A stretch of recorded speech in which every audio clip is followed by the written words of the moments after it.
अच्छी खासी तेज़ी मार्केट में इस समय, और एक चीज़ बहुत क्लियर है, आज आईटी ने क्लियरली मार्केट को एक ज़ोरदार तेज़ी करा कर दी।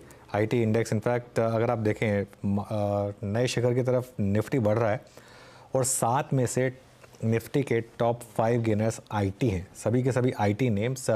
प्राइवेट बैंकों ने भी पार्टी को ज्वाइन किया है, और मिड कैप्स और स्मॉल कैप्स में तो शानदार तेज़ी है ही। और एक चीज़ है, बस एक फ्राइडे को छोड़ दें तो मार्केट का टेक्सचर फिर वहीं लौटा कि 9:15 बजे ही लो बना, और उसके बाद मार्केट हाई की तरफ बढ़ा। पिछले हफ्ते चारों दिन हमने ये देखा था, फ्राइडे को मैं थोड़ी प्रॉफिट बुकिंग देखी थी, लेकिन आज वापस मार्केट में वही ट्रेंड लौट कर वापस आता हुआ। Veeru, Harshita, good afternoon. Good afternoon Anuj. Anuj, ये क्योंकि ट्रेंड फिर से वापस लौटा, और मुझे याद है पिछले हफ्ते हमने यही बात की थी कि अगर 24,100 के ऊपर निकले तो 150 के आसपास थोड़ा सा अटक सकता है। ठीक वही पर उसे 5 पॉइंट दूर जाकर अटका। क्या आज का जो टेक्सचर है, जो डे लो से रिकवरी देखने को मिली है, वो सिग्नल ये कर रहा है कि हम वो 150 के लेवल के पार जाएंगे और कंसिस्टेंटली ट्रेड कर पाएंगे, या फिर वो भी अभी थोड़ी सी अड़चन है? देखिए हर्षिता, मैं हमेशा एक चीज़ बोलता हूँ, मंडे को आप हमेशा देखें कि सीरीज़ का हाई टूट रहा है, मतलब फ्राइडे का हाई टूट रहा है या फ्राइडे का लो टूट रहा है।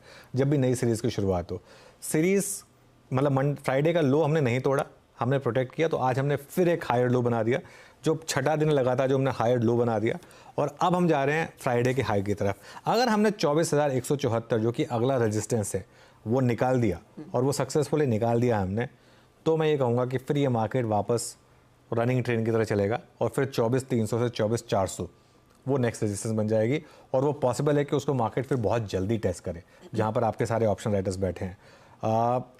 अगर आप लॉन्ग हैं और अगर आपने बुक नहीं किया, और अगर आपने 2 अप्रोच किया, तो थोड़ा बुक कर लें या फिर ट्रेलिंग स्टॉप लॉस के साथ काम करें। अगर आप ट्रेलिंग स्टॉप लॉस के साथ काम कर रहे हैं, बहुत ही शानदार, फिर तो कोई दिक्कत नहीं है, आपका नया ट्रेलिंग स्टॉप लॉस हो जाएगा 23,992 का। आज का लो अब वो आपका नया ट्रेलिंग स्टॉप लॉस है। और एक और चीज़ जो साबित हो गई इस मार्केट में कि एग्जिट डिसीजन मार्केट को ही लेने दें तो बेटर रहेगा उस हिसाब से। बैंक निफ्टी की जहाँ तक बात है, बैंक निफ्टी ने 3-4 दिन तक कंसोलिडेट किया। हमने बात की थी कि अब थोड़े मूविंग एवरेजेस कैचअप हो गए हैं फाइनली, और आज बैंक निफ्टी ने एक बार के लिए आपको एक नॉक दिया और वहाँ से घूमा, almost 10 day exponential moving average तक बैंक निफ्टी आया, पिवट के करीब आया, और वहाँ से दौड़ा bank Nifty, courtesy HDFC bank और आईसीआईसीआई बैंक। ये एक अच्छी चीज़ थी कि दोनों एचडीएफसी बैंक और आईसीआईसीआई बैंक ने आज थोड़ा चलना शुरू किया, खास तौर से एचडीएफसी बैंक ने।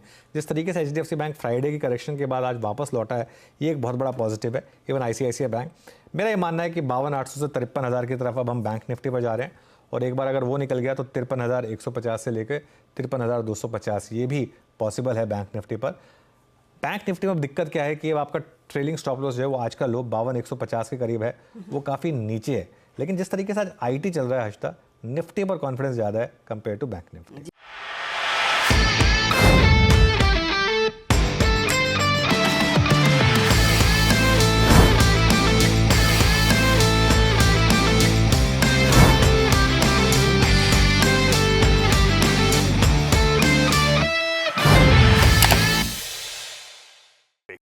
बता दें कि मनी कंट्रोल पर दिए गए विचार एक्सपर्ट्स के अपने निजी विचार होते हैं। वेबसाइट या मैनेजमेंट इसके लिए उत्तरदायी नहीं है। यूजर्स को मनी कंट्रोल की सलाह है कि कोई भी निवेश निर्णय लेने से पहले सर्टिफाइड एक्सपर्ट की सलाह लें।